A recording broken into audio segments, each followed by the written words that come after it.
역사상 첫 부활주일 늦은 저녁 예수님께서는 최후의 만찬 이후 처음으로 도마를 제외한 12 제자들을 만나셨습니다.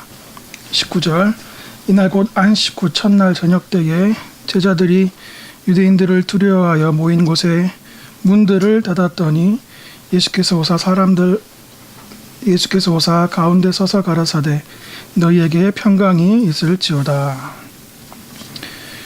본문에 문들이라고 복수로 나타나고 있습니다. 예수님이 죽으신 지 3일이 지났지만 아직 제자들은 예수님을 죽인 유대인들의 살기가 무서워서 2중 3중으로 문을 걸어 잠그고 있었습니다. 이 두려운 제자들에게 예수님께서 평강이 있을지어다 말씀하셨습니다. 이 평강이 있을지어다 말씀은 그냥 일시적인 유대인의 인사말을 옮겨놓은 것이 아닙니다. 우리는 즉시 요한복음 14장과 16절에 나타난 세상이 알 수도 없는 세상을 이기는 평강을 너희에게 주겠다라는 말씀을 우리가 맥락 가운데서 행간해서 읽을 수 있어야 되겠습니다. 이때 도마는 자리에 있지 않았습니다. 그래서 예수님을 만난 제자들은 도마에게 예수님을 전하게 되었지만 도마는 믿지 않았습니다. 26절입니다. 여드레를 지나서 제자들이 다시 집안에 있을 때에 도마도 함께 있고 문들이 닫혔는데 예수께서 오사 가운데 서서 가라사대 너희에게 평강이 있을지어다 하시고, 우리가 성경을 읽을 때에 특히 복음서를 읽을 때에 시간 부사와 장소 부사를 한번 꼭 체크하고 넘어갈 필요가 있습니다. 요한은 8일이란 날짜를 굳이 기록하고 있는데요. 이 8이라는 숫자는 성경 테트카 감마 성경 문자에서 이 새로움을 뜻합니다. 할례가 주 생후 8일째 행해졌고 예수님의 부활이 유대 셈법으로 8일째 주일날 일어났으며 초대교회의 세례탕이 팔각형인 것은 우연의 일치가 아닙니다.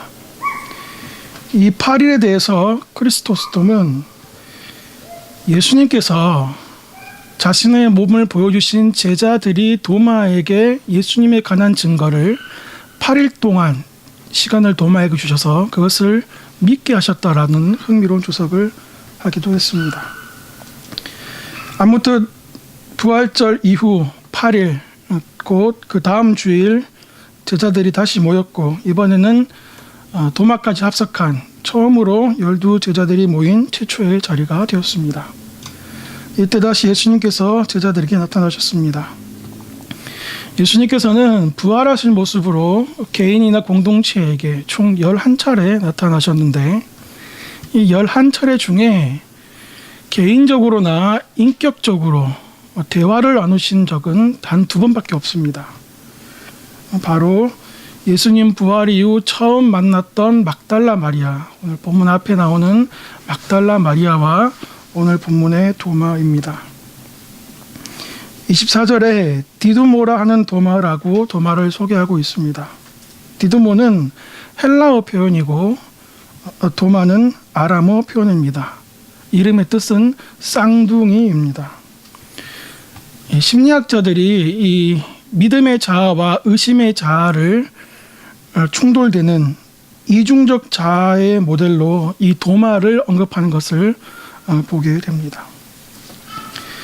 오리겐의 요한복음 주석에 보면 도마는 매우 꼼꼼하고 철두철미한 사람이었다라는 짐작 가능한 말을 남기고 있습니다. 구약의 도마 우리가 하박국으로 알고 있습니다. 하박국처럼 도마도 이해가 되지 않는 것에 대한 의문을 가지고 완전히 파악될 때까지 끝까지 묻고 따지는 정서가 있었던 것 같습니다. 이러한 성품 덕에 그는 의심 많은 도마로 회자되었고 중세 이후에 많은 성화에서 동일한 이름으로 그는 의심 많은 도마라는 닉네임을 가지게 됩니다. 하지만 우리 모두가 도마를 그렇게 일방적으로 이리적으로 비난할 수 없을 것 같습니다. 첫 번째 이유는 성경이 도마를 그렇게 부정적으로 보지 않고 있습니다. 19절 보시면 제자들이 나옵니다. 이때 제자들은 도마가 없는 제자죠. 26절의 제자들은 도마가 있는 제자들, 총 12제자들입니다.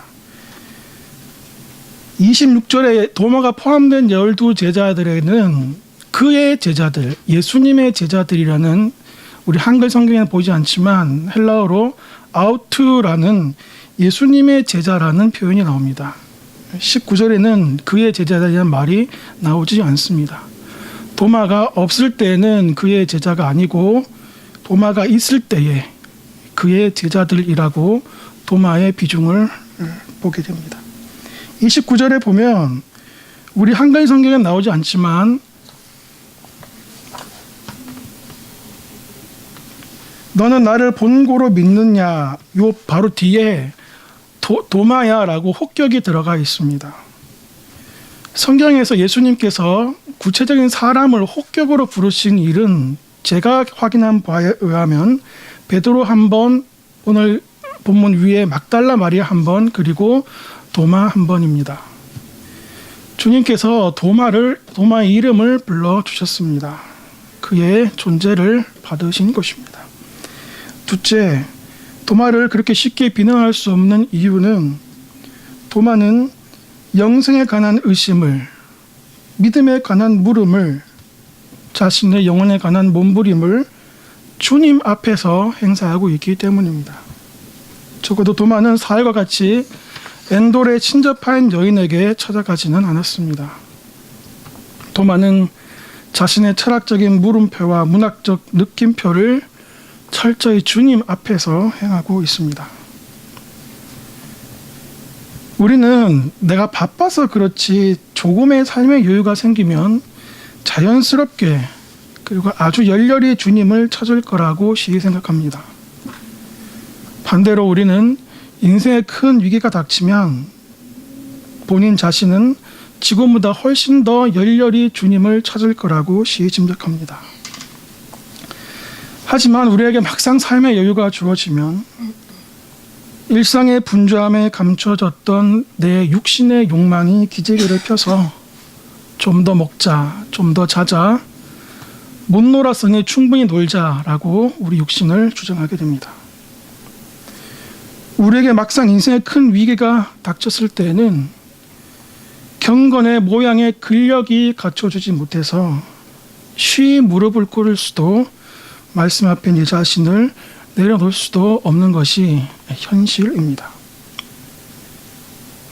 기도를 안 하는 게 아니라 못하는 것입니다. 말씀을 안 읽는 것이 아니라 못 읽는 것입니다.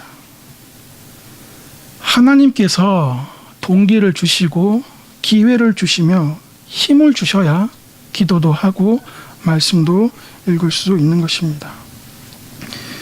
예수님께서 도마에게 말씀하십니다. 27절, 내 손가락을 이리 내밀어 내 손을 보고 네 손을 내밀어 내 옆구리에 넣어보라. 그리하여 믿음 없는 자가 되지 말고 믿는 자가 되라. 20절 말씀에서 우리는 두 가지를 한번 생각해 보고자 합니다. 첫째는 부활체입니다. 본문 25절과 27절은 웨스트민스터 신앙 고백 8장 4절의 직접적인 증거 구절이 되고 벨직 신앙 고백서 19장의 간접적인 증거 구문이 되어집니다. 그리고 그 내용은 예수님의 부활하신 부활체를 다루고 있습니다. 예수님의 부활은 예수님의 죽음을 전제하고 예수님의 죽음은 예수님의 나심을 전제합니다. 예수님의 나심은 영원한 하나님의 아들 독생자께서 사람으로 나셔서 영혼과 육체를 취하신 일입니다. 이것을 우리는 성육신이라고 합니다. 예수님의 사심은 성육신하신 그 예수님께서 참 하나님이시자 참 사람으로 그분 예수님께서 해 받으시고 다 이루으신 생을 뜻합니다.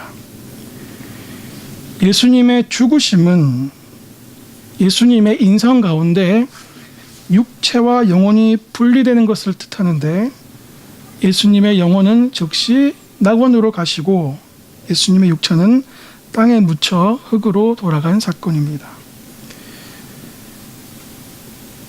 이때 예수님께서는 신성이 오직 영혼과만 함께 계신 것입니다. 우리를 위한 예수님의 죽음, 곧 영혼과 육체의 예수님의 분리는 매우 극심하였는데 우리 선조들은 이것을 지옥에 내려가셨다라고 첨언하고 부언하고 있습니다.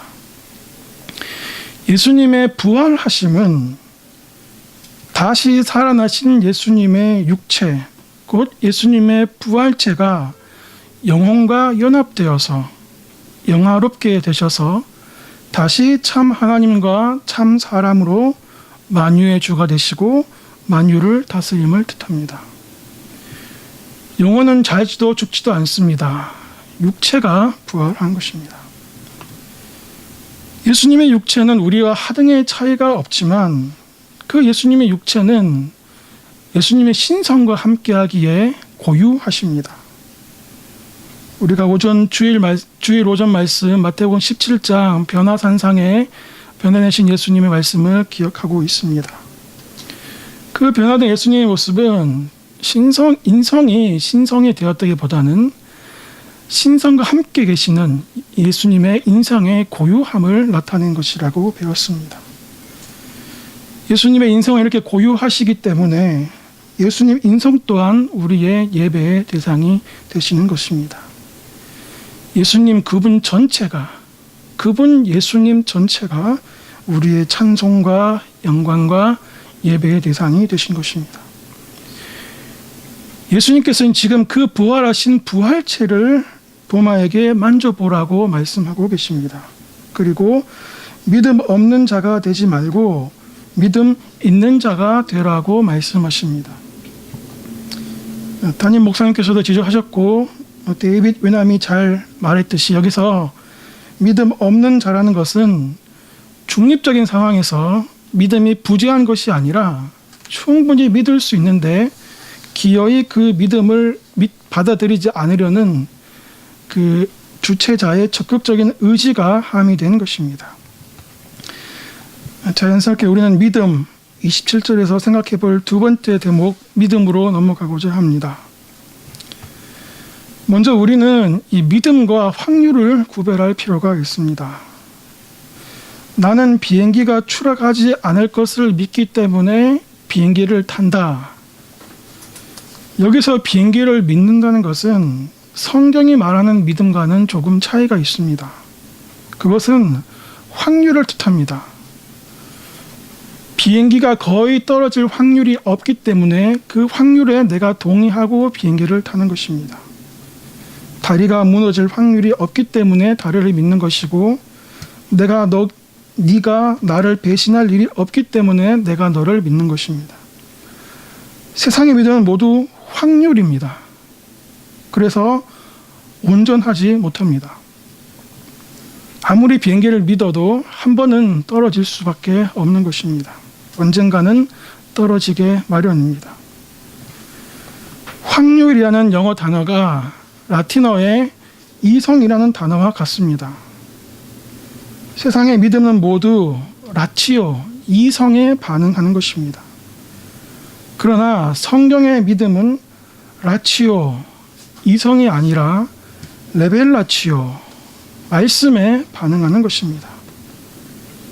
성경이 말하는 믿음은 이성으로나 보는 것으로나 만지는 것으로 시발되지 않는 오직 레벨라치오, 말씀으로 반응한다고 우리는 누누이 배웠습니다. 그래서 성경은 믿음과 보는 것, 믿음과 만지는 것을 대척점에 세우고 있습니다. 29절 예수께서 이르시되 너는 나를 본고로 믿느냐 보지 못하고 믿는 자들은 복되도라. 바울도 보는 것과 믿는 것을 대비시킵니다. 고린도후서 5장 7절 우리가 믿음으로 행하고 보는 것으로 행하지 아니함이로다. 믿음으로 행하고 보는 것으로 행하지 아니함이로다. 베드로 역시 마찬가지입니다. 베드로전서 1장 8절 세 번역입니다. 여러분은 그리스도를 본 일이 없으면서도 사랑하며 지금 그를 보지 못하면서도 믿습니다. 보는 것과 믿는 것의 함수관계는 어떠합니까?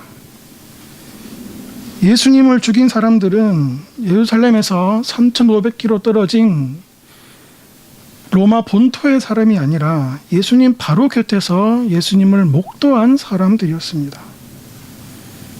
요한복음 20장 20절에 부활하신 예수님을 만난 도마 이외의 11제자들은 요한복음 21장에서 여전히 사람이 아닌 물고기를 낳고 있습니다. 보는 것은, 만지는 것은 믿음의 충분 조건도 필요한 조건도 되지 못합니다. 보는 것으로 믿을 수 없습니다. 우리가 요한복음 강의에서 배운 것처럼 도마가 예수님의 손자국과 창자국을 보고 만져서, 그래서 그 만지는 오감이 믿음의 소요가 되어서 도마 안에서 자연 발생적으로 믿음이 생성되었다, 그렇게 보지 않습니다. 그 이유를 4가지로 정리해 보았습니다. 첫째, 적지 않는 주석과 초대 교부들은 도마가 실제로 예수님의 옆구리를 만지거나 예수님의 손자국을 만졌다라고 말하지 않고 있습니다. 둘째, 성경이 그렇게 말하지 않고 있습니다. 만약 만지고 보고 믿었다면 요한은 도마가 만졌으니 믿었더라라고 한 줄이라도 첨언을 했을 것입니다. 셋째, 도마의 고백입니다. 도마는 28절에 사실상 최초의 신앙 고백을 하고 있습니다. 나의 주, 나의 하나님.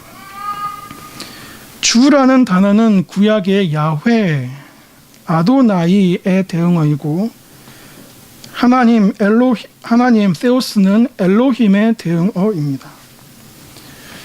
여러 가지 해석이 가능하겠지만 야훼, 아도나이는 좀 더 언약적인 관계에서 하나님께서 자신을 나타내실 때 쓰이십니다.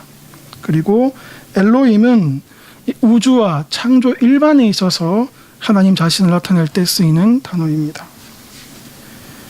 도마가 예수님을 감각했기 때문에 야훼와 엘로힘으로 고백했다는 것이 쉽게 납득이 되지 않습니다. 하나님의 신성은, 예수님의 인성의 영혼은 감각해서 우리가 파악될 수 없는 것입니다.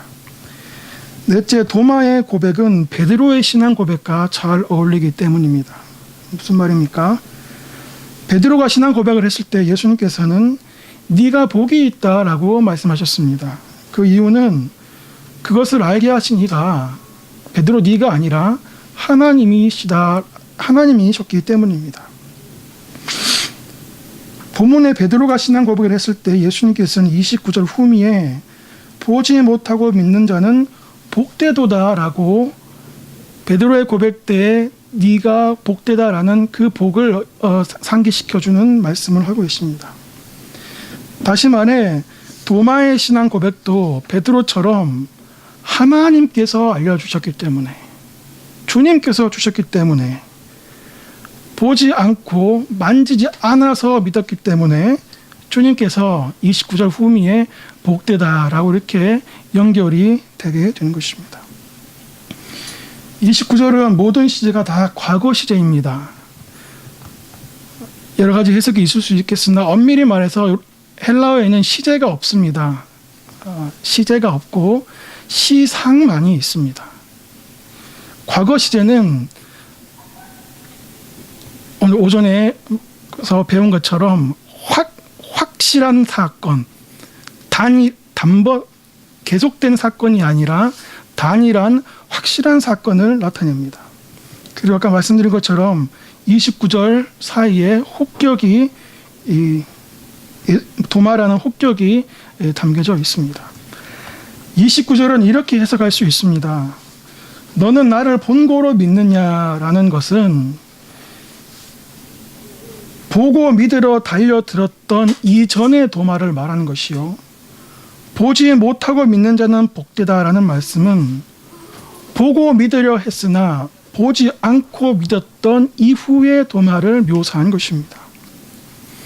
도마의 별명 트윈스, 쌍둥이처럼 의심했던 도마와 믿었던 도마가 29절에 잘 나타나고 있는 듯합니다.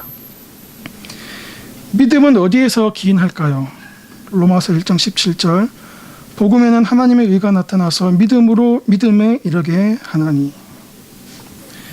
믿음으로 믿음에 이른다고 성경은 말합니다. 믿음 아닌 것에서 믿음으로 이른다고 하면 그 믿음 아닌 것이 소요가 되고 가능태가 되겠으나 믿음으로 믿음에 이른다고 하니 이 말은 믿음의 소요, 믿음의 가능태가 결코 우리에게 없다는 것을 반증하는 것입니다. 고요한 호수에 돌을 던지면 물결이 일어납니다. 그 물결이 바로 믿음입니다. 그러므로 믿음은 외부에서 던져져야 합니다. 외부에서 촉발되어져야 합니다. 그것이 무엇입니까? 무엇이 물결을 일으킵니까? 바로 말씀이라는 돌멩이입니다. 로마서 10장 17절 그러므로 믿음은 들음에서 나며 들음은 그리스도의 말씀으로 말미암았느니라. 도마는 부활하신 예수님을 만났을 때에 예수님께서 하셨던 말씀, 지금 하시는 말씀을 통해 그의 불신앙에서 신앙으로 돌이킨 것입니다. 말씀의 돌멩이가 주님을 만나 도마의 마음에 믿음의 파장을 일으킨 것입니다. 그래서 칼빈은 말합니다. 도마가 망각과 홍수 상태에서 벗어나 불현듯 제정신을 차린 것이 아니라면 이런 일이 있을 수 없다라고 이미 도마 안에 있는 믿음이 예수님께서 깨우쳐서 강화하셨다는 논지로 계속 설명하고 있습니다. 우리는 주님의 창조적 권능에 대해서 많이 배웠습니다. 있는 것을 옮겨주시는 것이 아니라 없는 것을 만들어서 우리에게 믿음을 주시는 주님이십니다. 이 세상의 특징은 보는 것입니다. 보는 것의 특징은 유한합니다. 이 세상에 보이는 것들은 모두 유통기한이 짧습니다. 그래서 쉽게 슬증이 나고 그것으로 진정한 만족을 누리기가 쉽지 않은 것입니다. 고린도후서 4장 18절 우리가 주목하는 것은 보이는 것이 아니요 보이지 않는 것이니 보이는 것은 잠깐이요 보이지 않는 것은 영원함이라.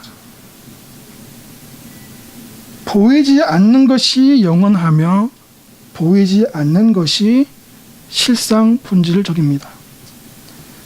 사랑하는 성도 여러분, 내일이 보이지 않으십니까? 영원을 사모할 수 있는 기회를 주신 것입니다. 이 세상에 보이는 것이 다가 아니란 것을 깨닫게 해주시는 기회입니다. 진정한 내 인생의 의미와 보람이 무엇인지 뒤돌아볼 수 있는 기회를 주시는 것입니다. 무엇보다 내일이 보지 않을 때 모든 것을 믿음으로 행할 기회를 주시는 것입니다. 말씀을 정리하겠습니다. 사랑하는 성도 여러분, 도마는 자신의 상태에 관계없이 주님 앞에서 발견되어졌습니다. 우리는 우리의 상황에 관계없이 언컨디셔널하게 주님 앞에서 발견되어야 합니다. 우리가 죄를 지으면 더더욱 주님 앞에 나아가야 합니다. 우리는 내일 죄를 또 지을 것입니다. 하지만 주님은 내일 또 우리의 죄를 사해 주실 더 큰 은혜를 우리에게 주실 것입니다. 문제는 우리가 도마처럼 주님 앞에서 발견되어지느냐 그렇지 않느냐입니다. 예수님의 이름이 말하듯 예수님께서는 자신의 백성인 우리를 우리의 죄에서 구원하신 이유는 임마누엘 곧 우리와 함께 하시기 원하시기 때문입니다. 계시록 3장 주님께서 문 밖에 서서 우리의 문을 두드리고 계십니다. 의심하더라도 주님 앞에서 의심하십시오. 어찌하여 나를 버리셨나이까 울부짖더라도 다윗처럼 주님 앞에서 하나님께 따지십시오. 결국 그것이 사는 길이요, 그것이 나를 진정 사랑하는 길이며 그 주님 앞에서 인생의 참된 소망과 길이 발견되어질 수 있기 때문입니다. 사랑하는 성도 여러분, 보이는 것은 나타나는 것으로 말미암지 않습니다. 지금 내게 있다고, 지금 내가 잡고 있다고 해서 그것이 진정 나의 것이 될 수 없습니다. 반대로 지금 내게 있지 않다고, 지금 내게 보이지 않는다고 해서 내가 없는 것이 아닙니다. 구약의 도마 하박국은 말합니다. 비록 무화과 나무가 무성하지 못하며 포도나무에 열매가 없으며 감람나무에 소출이 없으며 밭에 먹을 것이 없으며 우리의 양이 없으며 외양간에 소가 없을지라도 나는 여호와로 말미암아 즐거워하며 나의 구원의 하나님으로 말미암아 기뻐하리로다. 예전에 어디서 본 경구를 말씀드리고 설교를 가늠할까 합니다. Everything without him is nothing. Nothing with him is everything. 다시 한번 하겠습니다. Everything without him is nothing. Nothing with him is everything. 무화과가 없고 포도나무에 열매가 없고 감람나무에 소출이 없으며 우리의 양과 외양간에 소가 없을지라도 with him, 주님과 함께하면 everything, 모든 것이 가지고 있는 것입니다. 주님 앞에 발견되어짐이, 주님을 믿는 믿음만이 우리를 진정 부유하게 하고 우리를 진정 힘있게 세워주실 것입니다. 기도하겠습니다. 고마우신 주님, 은혜를 생각할 때마다 감사를 드립니다. 하루하루 주님 앞에 발견되어서 우리 일생 전체가 폴리갑처럼 단 한순간도 주님이 우리를 배반하지 않으셨다는, 단 한순간도 주님이 나를 떠나지 않으셨다는 고백을 할 수 있도록 도와주십시오. 우리의 내일이 보이지 않더라도 이 기회를 모든 것을 믿음으로 행하는, 그래서 주님을 기쁘게 하는 기회로 삼을 수 있도록 우리를 도와주십시오. 사랑하는 담임 목사님, 늘 신의 강건함을 더하여 주시옵시고 십자가 지기 위에 은혜 위에 은혜를 더하여 주시옵소서. 감사하며 예수님의 이름으로 기도합니다. 아멘.